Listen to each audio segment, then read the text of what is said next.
Hi. Welcome dito sa Hope, Jai at Angelica. Pwede ba kamustahin niyo muna ang isa't isa? Ilang buwan na ba? 6 na buwan lang po. Anim na buwan. At hindi sila nagtitinginan, Ate Kay. Oo nga. Oo. Hi, mag-hi ka naman, Jai, kay Angelica. Hi. Angelica? Hi, Jai. Kamusta na? Kamusta? Pogi mo pa rin na. Kamusta? Pogi. Kamusta daw? Okay lang. Ba't parang ang iksi ng sagot mo, Jai? Baka nag-iingat siya sa gusto niya sabihin. Tama ba ako? Jai? Di po, ganun po talaga, di ba? Kung siya nang lamig nung una, ganun din malamig din. Dapat tipid lang din po. Ay! Oo. Umpisa pa lang to Pagkwentuhan muna natin kung paano nagsimula ang inyong relasyon. Yes, O, paano yung nagkakilala muna? Yung masayang alaala. Mga sweetness muna tayo. Nagkakilala po kami sa isang birthday party po. Katrabaho niya po yung pinsan ko, tapos yung pinsan ko po ay may birthday. Yun po, doon ko po siya nakita. Then, nakita ko na lang po siya, kumakanta. Di ko nga po alam kung ba't kilig na kilig ako kahit sintonado yung boses niya eh. Yun, naging interesado na po ako sa kanya hanggang sa umuwi siya, hinatid. Kasama ako sa paghatid po. Hinatid mo, tapos kinuha mo na agad yung number Yes. at saka Facebook. Agad-agad. Walang sinayang ng oras. Ano naman ang naramdaman mo? Nung una kayo nagkasama, nakita. Masaya po. Masaya po siya kasama. Actually, yun nga po yung namimiss ko sa kanya.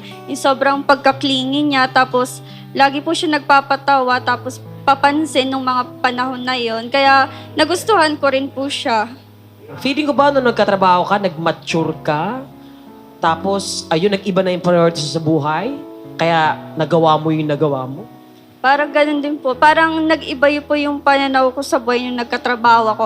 Siyempre po, siya, boyfriend ko, estudyante pa lang po. Tapos yung naka-MU ko po is, may trabaho po, ka-work ko po. Alam mo ba na meron siyang, during to ng relationship nyo, alam mo? O nalaman mo later on? Late na po. Late na. Opo. Bakit ka nakipag-jowa sa iba? Alam mo may partner ka. Mas gusto mo ba yung mga lalaki may trabaho? O mas yung atensyon sa'yo, Oo, todong-todo ba? Kasi po, nung time po na yon, umuwi po siya ng Bicol para po naman po sa pag-aaral niya yon. Kumbaga parang everyday routine namin, parang wala lang, kamustahan, ganto ganyan. Parang nagsawa po ako sa ganong routine namin. And yun nga, yung katrabaho ko po na yun, parang siya po yung pumuno ng mga pagkukulang ni Jai nung mga panahon na yun. Hindi mo ba siya mini-message? Mini-message ko naman po siya, laging ang mahaba eh. Nung time nga na sabi niya, tinanong ko, ba't nanlalamig ka na? Sabi niya sa akin, sira lang yung cellphone ko, ang hirap mag-type. Kaya ang ginawa ko, nag-ipon ako, kasagsakan ng thesis po namin noon. Kahit 50 lang yung pang Xerox, ginagawa ko 350 para po makapag-ipon ng cellphone din. Napadala ko po sa kanya. Hindi ko lang po alam. Pera po binigay ko sa kanya. Yun lang po hindi ko alam kung binili niya po ng cellphone. Binili mo ba, te? Hindi po. Saan mo ginamit yung pera? Ano po, allowance po, everyday, pang ganun. Allowance mo? O, parang pandagdag allowance Pandagdag lang po. sa allowance mo. Kayo pa rin, malamang hindi na kayo, nama?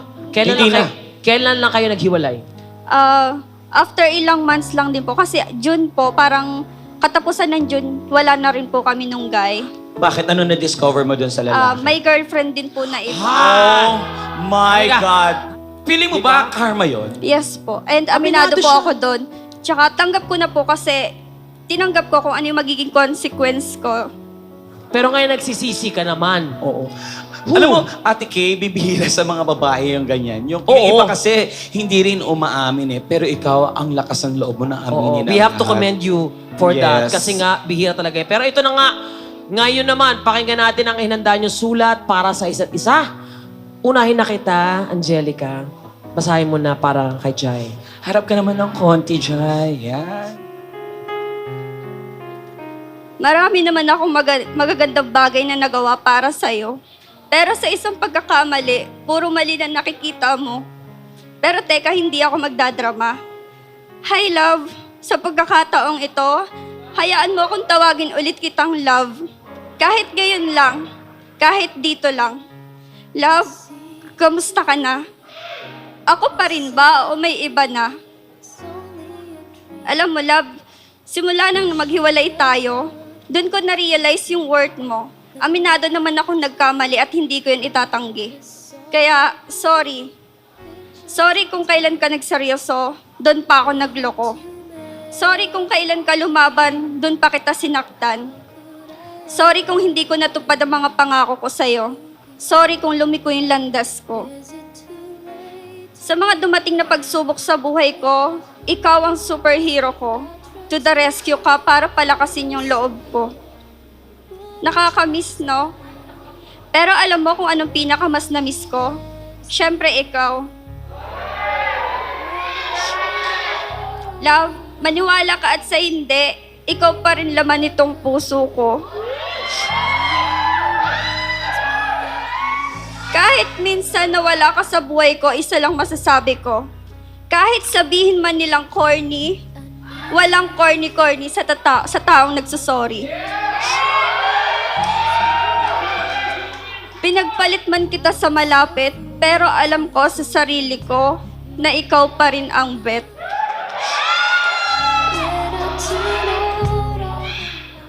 Bakit ganon? Hindi naman kita masisisi kasi ikaw yung mas nasaktan. Hindi man ganon kadali ang patawarin ako, pero maghihintay pa rin ako hanggang sa humilom yung sugat na iniwan ko. Sana mapatawad mo na ako at alisin yung galit dyan sa puso mo. Hiling ko lang ang iyong kapatawaran. Nagkamali ako pero hindi ibig sabihin nun, hindi kita mahal. Kung nakikita mo lang laman ng puso ko, di nalaman mo na mahal pa kita hanggang ngayon. Hindi pa Kung tapos. talagang dito na magtatapos ang lahat, gusto ko lang malaman mo na sobrang pinagsisisihan ko ang lahat ng ginawa ko sa'yo. Mag-iingat ka palagi. I love you. Huy, Diyos ko, Ate Kay, wala na akong boses kasi sigaw. Pero ngayon, eto, inaabangan ko. Sige. Inaabangan ko to. Hi, Angelica. Kung kakamustahin mo ako kung anong bago, merong nagbago. Malaki ang pinagbago. Kahit hindi mo sa akin sabihin, alam kong wala na kayo ng pinalit mo sa akin. Paano ko nasabi? Kasi tatayo ka ba dyan sa harap ko para magsisi? Hindi ako nandito para tanggapin ko ang iyong sorry. Nandito ako para ipamukha sa'yo na mali ka hanggang huli. Alam mo nung nanlalamig ka sa akin, iniisip ko na lang yung masasayang araw na magkasama tayo para lalo kitang mamiss at lalong ma-inlove sa'yo. Kapag nakakakita ako ng ibang magaganda, iniisip ko na lang, mas maganda pa rin yung jowa ko. Ay, that's so... Never ako nagloko sa'yo, kahit marami nagkakagusto. Noong mga oras na nalaman mong may iba ka na, napatulayan isip ko, makinig ka. Kahit na ako'y isip ng isip, nakakaisip na hindi mo na ako iniisip. At ika'y isip ng isip, nakakaisip na wala na ako sa iyong isip. Pwede naman yata tayong dalawa na lang mag-isipan. Hindi naman ito sa logic o pala-isipan. Kahit ilang isip ang sabihin ko, hindi mo alam ang ibig sabihin ng iniisip at sinasabi ko sa iyo.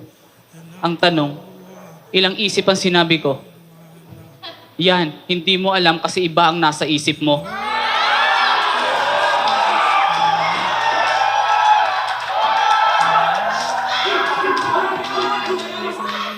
Kaya may nagawa akong kanta para sa iyo. Title, Ha? Alaala. Ay, may kanta pa. Wait. Baligtarin mo may salitang alaala, walang magbabago sa alaala, mananatili pa rin alaala.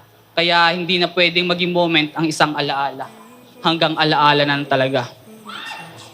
Ito po yung kanta, makinig ka.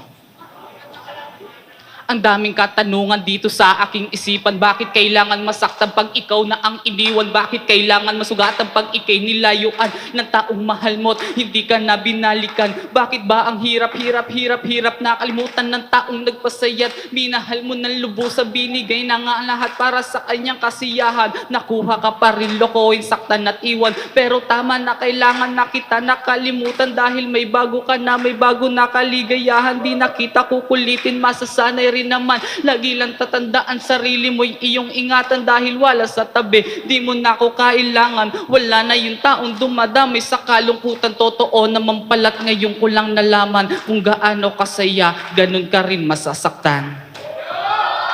Yun. Ayun lang.